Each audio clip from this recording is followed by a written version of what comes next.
This webinar is titled Unrestricted Warfare, the Maoist Insurgency Model. We're going to go deeper still into the red pill rabbit hole. Well, we've taken a look at these new battle spaces, 25 of them, that when combined together, one country can assault another country and have the assaulted country not even be aware that warfare is being taken place. And in the red, I've highlighted for the United States the type of warfare that has been underway for years in our country against us.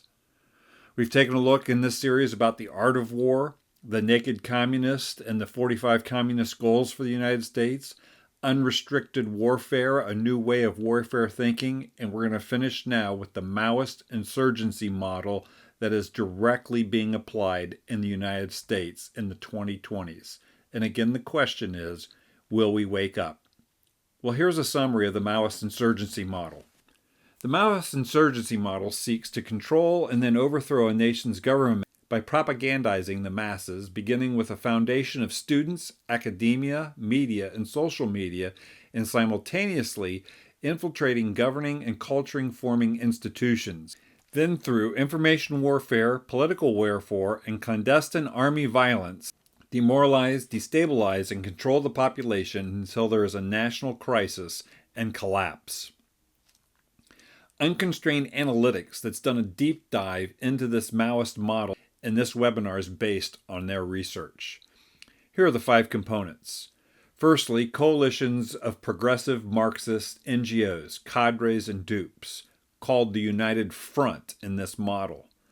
Second of all, information warfare strategies. That is narrative and agitprop. That is nonviolent conditioning and control. Thirdly, political warfare strategies. Fourthly, clandestine army activity. And then fifthly, international action. To make this even simpler, look at it this way. Coalitions of progressive nonprofits, information warfare, political warfare, clandestine army, and international action. And now we'll take a look at each one of these 5 elements. Firstly, coalitions of progressive Marxist NGOs. The goal is to create a giant network of NGOs, nonprofits to obfuscate funding and revolutionary action. This means making common cause with individuals and groups who share Marxist goals and also other organizations and groups that can be used to implement party goals. Well, here's something from fractal computing. This is what a coalition looks like, an interconnection of organizations and entities. But in the United States, it's grown into something much bigger than this. This is what a coalition of coalitions looks like. And this is what the nebulous view is called by Fractal, what the entire dark money NGO universe looks like, working to undermine American elections and sovereignty. Notably, there is no equivalent network like this on the political right. This is a progressive Marxist collection coalition universe of NGOs subverting the United States. The second part of the Maoist insurgency model is information warfare. Goal 1 of information warfare is to continue to grow the mass of people in the movement. That is, they create unified false narratives in media, social media, and news, in fact using exact phrases and words. And then the insurgent Marxists can then identify local grievances and package their solution with narratives and lexicons that further their overall support from within the general population, amassing millions and millions of dupes and useful idiots, some that can be converted to the cause. A whole new weapon set has been deployed, and we've looked at this in this series. Social media is as groundbreaking as the first atomic bomb. The most impactful weapon used by the infiltrated Marxists in America is the employment of social media platforms. The weaponization of social media platforms has allowed numerous revolutionary movements in the past decade to overwhelm and outflank democratically elected governments. Think of social media platforms as a rocket with multiple warheads. These warheads can be configured for specific applications: propaganda, influence, fundraising, recruitment, activism, harassment, coordination, encrypted communications, mobilization. It's a weapon as groundbreaking as the first atomic bomb, surmises Unconstrained Analytics. Here's an example, an article, Socialism as Popular as Capitalism Among Young Adults in the U.S. The subtitle is Trend in Positive Views Towards Socialism by Generation. It highlights that half of young adults view capitalism positively, down from 66% in 2010. And here's the chart.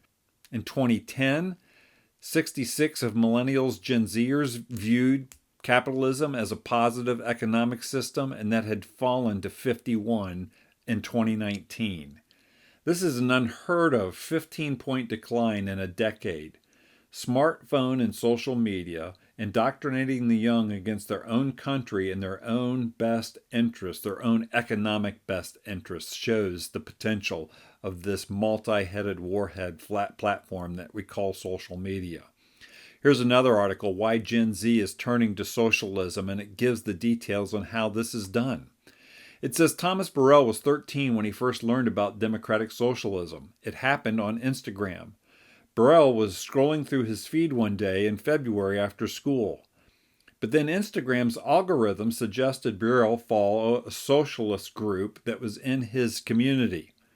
When I looked into the problems, I realized the best solution was democratic socialism, says Burrell, indoctrinated at age 13 through his social media platforms. It is a weapon as groundbreaking as the first atomic bomb. The second part of information warfare strategy's goal is this: to negate and silence all opposition. These unified false narratives, where the exact phrases and words are used by media and social media, are also used for this end. They target anyone that stands against the Marxist narrative for shaming, doxing, and destruction. And doxing is outing their actual physical living address. They also set up false narratives that look like the truth to entrap honest people. These false narratives are ones that honest people might fall for, that takes them on a wild goose chase, or that the Marxists can make the honest people look like fools and negate them. And by negate them, we mean crashing their credibility to such a degree they will not be listened to. And this is being done frequently in this day and age. The third thing listed in the Maoist insurgency model is the political warfare aspect of it. The goal here is to demoralize, derail, distract, and control the majority population and opposition leaders. These unified false narratives, where all the exact phrasing and words is an example we've given already, but also covering up truth and advancing lies, confusing language and words, creating heated political rhetoric, forcing the opposition to quote-unquote play back your terms, your words. That is, creating the framework for the discussion and forcing your opposition to argue within your framework rather than stepping outside the framework and saying the framework is false. Industrial scale election fraud through NGOs and mail-in ballots, lawfare against opposition, IRS intimidation of opposition, two systems of justice, threats of violence, tearing down of statues to intimidate the larger population, assassination attempts, silencing the church, saying that they cannot speak on the worldview and cultural issues of today because they're not allowed to be political, propagandizing the American population to view their country as systematically racist and not exceptional, and that socialism is good, and show that political leaders are ineffective. Fourthly, the operation of a clandestine army. The goal is to cast fear, silence opposition, and to prove government ineffective and to push Marxist solutions. What do I mean by clandestine army? Consider this: Antifa, BLM, LGBTQ activists, feminist radicals, criminal gangs in the U.S. notably combined equal the sixth largest army in the world. Terrorists, doxing of people, political threats, heated political rhetoric are all a part of the clandestine army's tactics.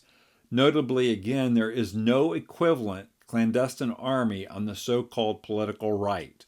One political party actually has an armed group of rioters and mob instigators. What people don't realize is that there are actually Marxist organizers who have pre-developed plans for rioting and chaos on the shelves, along with training and techniques on inciting crowds. These nefarious Marxist actors wait for the right event and the right situation, and then they take their pre-organized plan off the shelf, infiltrate other organizations that are prone to protest or riot, and seek to maximize the chaos. This is political warfare with a clandestine army.